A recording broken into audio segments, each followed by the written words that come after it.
Today's spotlight for Black History Month is on Abraham Galloway. Abraham Galloway proved that you don't have to be born to extraordinary means to do extraordinary things. He died at only 33, but accomplished more in his short time here on Earth than most people do in 70 to 80 years. He's been compared as a mix between James Bond and Malcolm X. Unfortunately, though, his name usually isn't mentioned in the history books. Abraham was born in 1837 in North Carolina. He was enslaved, but by the time he was 19, he had decided that that was enough. That was not going to be his life, and so he decided to escape. One day, he snuck onto a cargo ship and sailed from Wilmington, North Carolina to Philadelphia, Pennsylvania.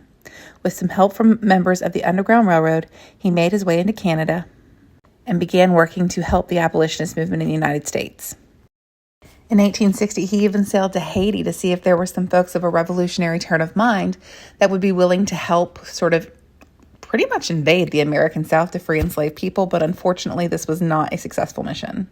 But that did not stop Abraham for even a second. Pretty much as soon as he made his way back into the Union, he was approached by some of the military leaders of the Army, and essentially they had heard about all he'd done for the abolitionist movement, and they really liked his style, and they recruited him to be a spy. Raised in North Carolina near the coast, he was the perfect person to infiltrate smaller coastal villages for the Union Army to send soldiers or for the Navy to send in ships, because he could very easily navigate through the channels and the inlets.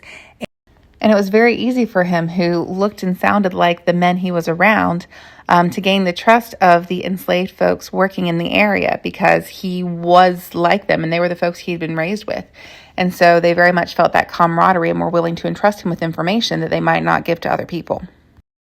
Just because Abraham was one of the Union's most trusted spies did not mean he trusted the Union Army. And that's because he'd seen the racism within the organization pretty much since he decided to help them out. He saw the Union soldiers promising things to African Americans that they just simply did not hold their end of the deal on, causing many African Americans who were truly just trying to find a better place in the world to either get injured or die or be left defenseless if the Confederates came. And he didn't want to just be complicit in that.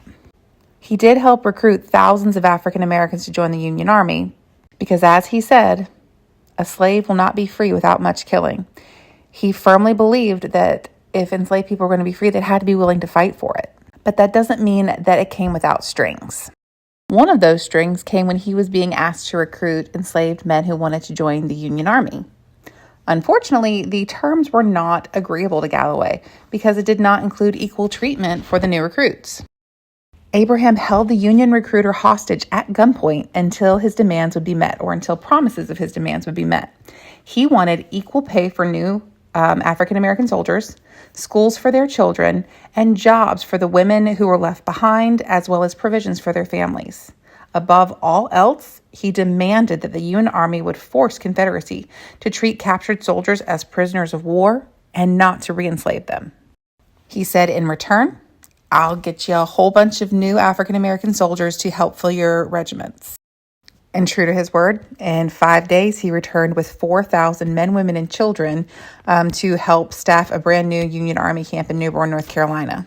In the next few days, hundreds more came along, and they were able to form an entire brigade. He was only 26 when this happened.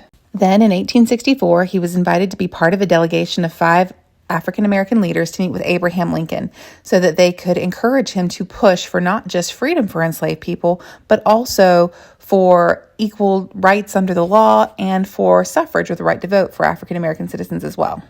That same year, he became one of the leaders who attended the National Convention of Colored Citizens in the United States, which is generally thought of as being one of the most important gathering of African American leaders during this time period. The next year, he helped establish different chapters of the National Equal Rights League. When the war ended, Abraham didn't stop. He kept fighting for human rights pretty much until the end. In 1868, he was one of the very first African Americans elected to the North Carolina Senate. He won after delivering a speech that promised the black men of North Carolina that within 6 months of the election, they would be able to vote on a new state constitution that would expand their rights. And under the radical Reconstruction government, they were able to do that. He was one of the only 3 black senators in the North Carolina General Assembly for that time period. One of the things Abraham pushed for the most was a free public education for all. And this is because even with all he accomplished and all he was able to do, he himself never had the opportunity to learn how to read and write. And honestly, I think that's why so many people don't know about him, because he couldn't really leave his own written legacy. And unfortunately, that left a lot open to be forgotten. He also pushed for the passage of the 14th and 15th Amendments, and he was a strong fighter for the rights of women. He said, "I came here to help the poor man and to do justice to all men." He actively practiced this until he died at the age of 33 in 1870. He also said, "There's a bright future before us. The day of rejoicing is at hand. Let us stand united. Let there be no divisions. Let us shout out that we are a people and that our freedom is not a bar to our advancement. Let the work go on and be hopeful." Let's keep hope. And remember that we have a lot more in common than we do that divides us.